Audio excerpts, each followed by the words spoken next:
Je vais témoigner. Je ne dirai même pas son nom. Cet homme est un monstre. Et il va enfin payer. C'est avec ces mots glaçants que l'une des figures les plus respectées de l'industrie a brisé le silence. Et à partir de ce moment-là, tout a commencé à s'effondrer.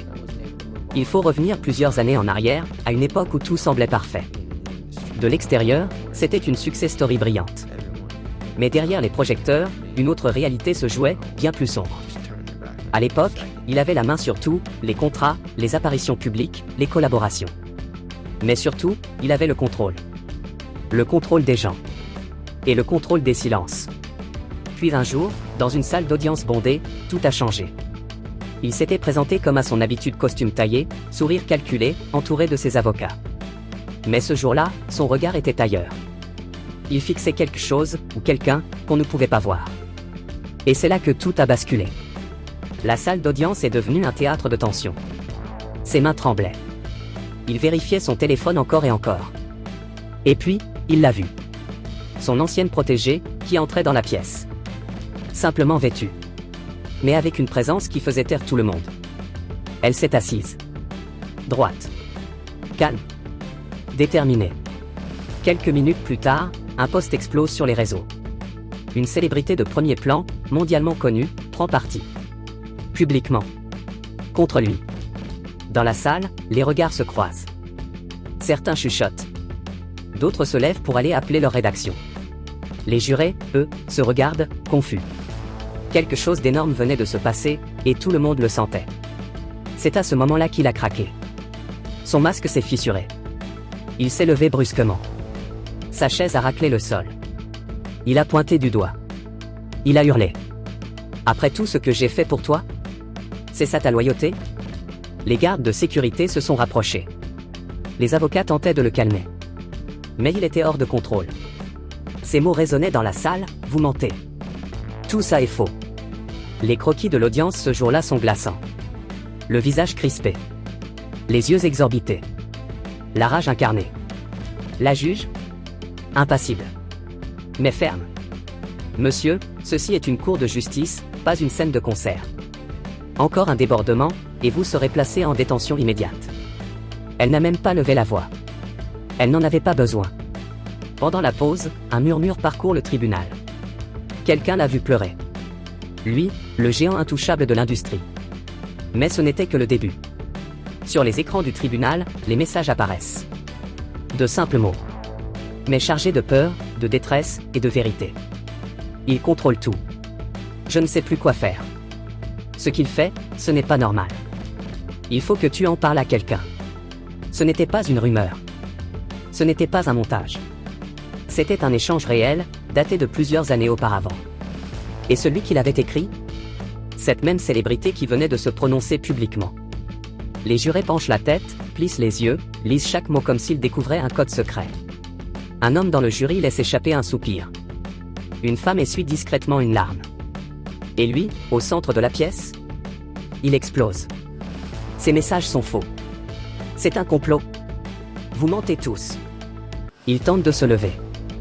Deux gardes l'en empêchent. Son avocat murmure dans son oreille, mais il le repousse violemment. Le calme a disparu.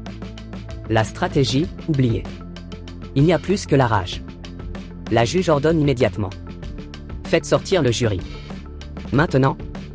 Des gardes escortent les jurés. Mais ils se retournent. Ils veulent voir. Ils veulent comprendre. Car à cet instant précis, l'image publique de cette star légendaire s'effondre. Non pas à cause d'un témoignage, mais à cause de lui-même. Quand les portes se referment, la juge le fixe. Froidement. Vous n'êtes plus en contrôle ici. Vos privilèges sont suspendus. Téléphone confisqué. 2 agents resteront à vos côtés à tout moment. C'est le genre de moment où tout change. Pas seulement pour lui. Mais pour ceux qui avaient peur de parler. Et ce poste, ce simple message de soutien, est devenu une étincelle. Son ancienne protégée l'affirme. Depuis qu'il a parlé, mon téléphone ne cesse de sonner. Des gens veulent témoigner. Ils en ont vu plus qu'ils ne le disent. Mais maintenant, ils sont prêts. Et puis, le coup de grâce, une vidéo de surveillance est diffusée. Elle montre exactement ce qu'elle a décrit. Un geste. Une pression. Une menace. La pièce entière retient son souffle. Il se penche vers son avocat. Coupez ça. Faites-les taire. Mais c'est trop tard. Le mal est fait. Le contraste est devenu impossible à ignorer. D'un côté, elle. Calme. Sereine. Témoignant avec une précision glaçante. Elle donne des dates. Des lieux. Des noms. Le 14 avril 2016, dans sa villa à Los Angeles. Le 3 septembre 2017, dans les coulisses d'un festival à Atlanta. À chaque mention, son avocat feuillette frénétiquement ses dossiers. Ses mains tremblent. Il sait ce qui est en train de se produire, elle contrôle la narration maintenant. De l'autre côté, lui, ce géant déchu, incapable de cacher sa panique. Il transpire. Il s'agite. Son regard passe du jury à l'écran, à ses avocats, puis de nouveau vers elle. Mais elle ne le regarde même pas. Le plus puissant moment survient lorsque la procureure lui pose une question simple. Pourquoi n'avoir jamais parlé avant? Sa réponse résonne dans toute la salle. Parce qu'il m'a dit que personne ne me croirait. Parce qu'il a détruit des carrières par simple appel. J'en ai été témoin. Un juré souligne une phrase. 3 fois. Un autre croise les bras, le regard dur. Leurs expressions ont changé. Ce n'est plus un procès de célébrité. C'est une affaire de pouvoir, de peur et de vérité. Puis, un nouveau témoignage, une ancienne collaboratrice, témoin de scènes similaires. Elle aussi, inspirée par le message publié en ligne, a accepté de venir. Elle raconte. Elle confirme. Et une troisième personne prend contact, demandant à parler au procureur. Le dossier s'alourdit. Les preuves s'accumulent. L'image qu'il a passé des décennies à polir se craquelle sous les projecteurs. Et puis, le moment où tout s'effondre. Elle relit un message qu'il lui a envoyé en 2018. Même Justine sait ce qui arrive à ceux qui me trahissent. Silence. Absolu. Les regards se tournent tous vers lui. Et il sait. À cet instant, il vient de perdre. Pas encore juridiquement. Mais moralement. Socialement. Dans les yeux du public. Dans les yeux du jury. Le grand homme est seul. Entouré de gardes. Ses propres avocats, fatigués, abattus, lui jettent à peine un regard. Il n'est plus un client puissant. Il est devenu un risque. Et quand la journée se termine, il ne quitte pas la salle comme une star. Il ne salue personne. Il ne sourit pas. Il baisse les yeux.